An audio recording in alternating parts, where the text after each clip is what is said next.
Hello there everyone, welcome to this review video, and in this video I'm talking about Battle Beyond the Stars. So you know who I am, E.T. Templar, Alien Crusader from Beyond the Heavens, here to entertain and destroy through the power of me magic. So this movie is really good. It's Roger Corman, a very low budget movie, and I think it made like $5 million, but that was off, it made $7 million, but it cost like $2 million to make. And James Cameron was involved in the ship design, so you have cool ship designs. The story's pretty cool. You have the Lord Satyr, and he's Malmori, and I guess they're just a warlike species that go around slapping the shit out of other races and conquering them and subjugating them to their will. And he has like a crew of these mutants, right? So they come across this planet called Kira. It's an agricultural world, and they don't really have a standing military. In fact, they're like a bunch of pacifist broods. They only believe in taking life if it's to save another, which is really interesting to see, you know. But so they show up on this planet. They give them an ultimatum of 7 cycles, like 7 days, to essentially bend the knee and give the Malmori their food and stuff like that. So they send Shad, our main character, out to go find mercenaries. And these mercenaries are all cool. They all have their personal, like, personalities. Their own Gelt right here is my freaking favorite. He's cool. So there's Space Cowboy Gelt, Saint Exima, which is like of a warrior woman race, the Valkyrie, which was a really cool idea, plus Sybil Danning, very hot. And there's like these Nesters. They're like clones. They're a race of species of clones that share a consciousness, which was a cool aspect. And then there's Cayman, which is like a lizard man, and he has 2 like other aliens with them, the Kelvins. And they're exothermic, like aliens. They communicate through heat, and they can give off heat. It's just something they do. And later, Space Cowboy is like grilling hot dogs off them. So I thought that was pretty funny. So this movie has tons of charm. And it has so many cool stuff in it that I haven't seen in any other sci-fi movie. Like, the Kiras, for example, have these crystals that they can just move Earth at will with these crystals. It has like some kind of frequency.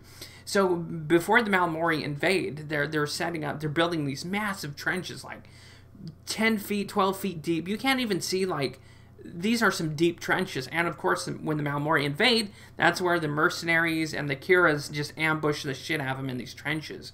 And of course, the main baddie ship is contending later in the movie with fighting off the mercenaries in their own design ships.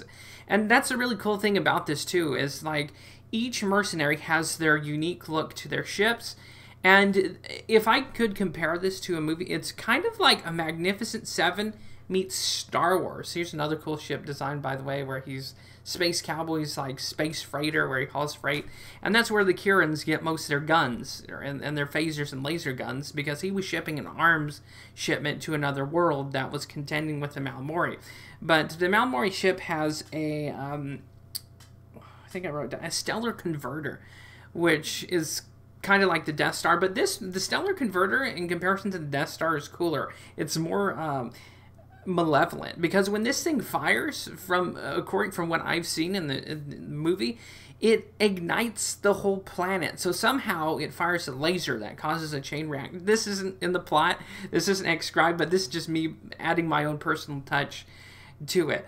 So I think it causes like a chain reaction with hydrogen particles, and the whole planet just bursts into flames. So literally the atmosphere catches fire, and everyone freaking just dies in a hellacious exploding sun. Well, the planet doesn't explode, but the whole thing just ignites. And that was pretty terrifying to see. And when they fire it for the first time, you're like looking at a planet, it's like, damn, billions of people were just roasted. So Lord Satyr is a great bad guy, and this movie has so much charm. And if someone had a gun to my head and told me, you can either watch the new Star Wars series, the Force Awakens and those, or you can watch this. What's it gonna be? I would say Battle Beyond the Stars, because this shit is fantastic.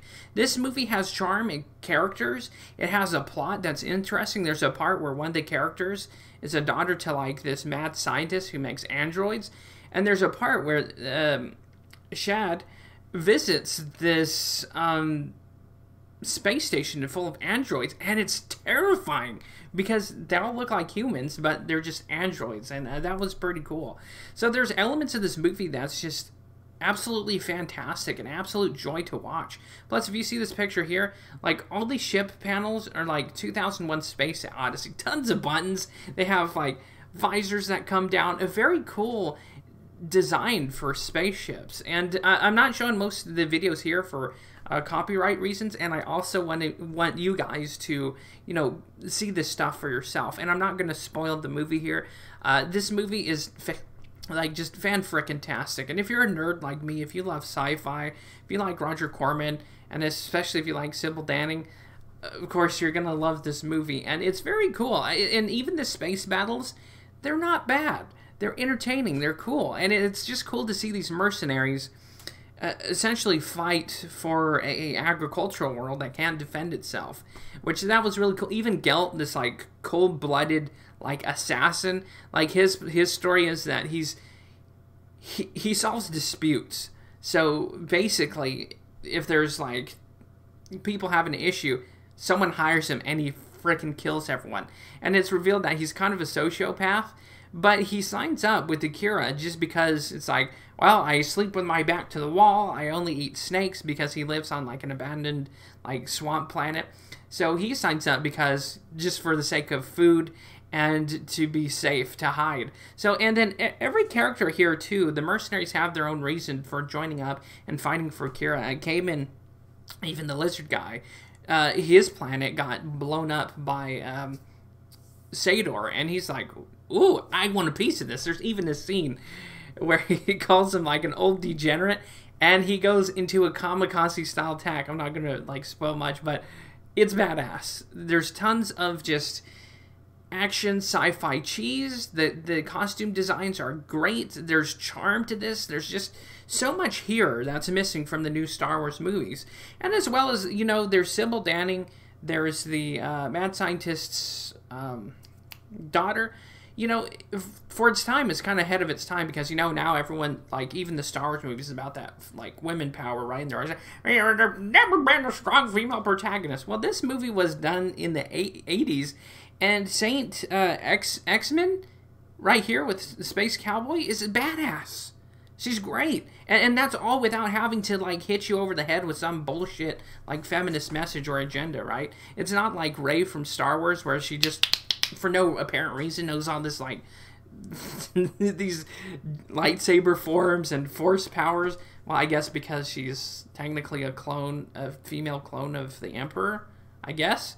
But I don't know. This Beyond the Stars is, again, a fantastic movie. It should be linked in the description or in the comments down below. This is free to watch on YouTube. And this is how I come across some of these videos. I just see something interesting, and boy, I'm glad I discovered this. And you guys should check out this movie too, because it is wholesome, great, just a great watch. And I can't suggest this movie more. If you love sci-fi, space battles, and interesting characters and mercenaries, you'll freaking love this. There's even, Space Cowboy has a whiskey dispensing belt buckle. So there's a scene where things are getting pretty dour, and he has a shot glass, and he pours himself in the middle of combat a whiskey shot glass. I'm like, dude, this character's great. So again, in closing, Gelt and the Space Cowboy are my favorite characters in this movie. Well, under Saint X-Men, of course, and Sybil Danning. But yeah, I can't ooze enough about this movie. It's freaking great, fantastic watch. And thanks for watching. Thanks for stopping by. And yeah, give Battle Beyond the Stars a watch. It's cheese, but it's the good kind of cheese. It's enjoyable. It's fun. And I'll see you guys next time. Thanks for watching.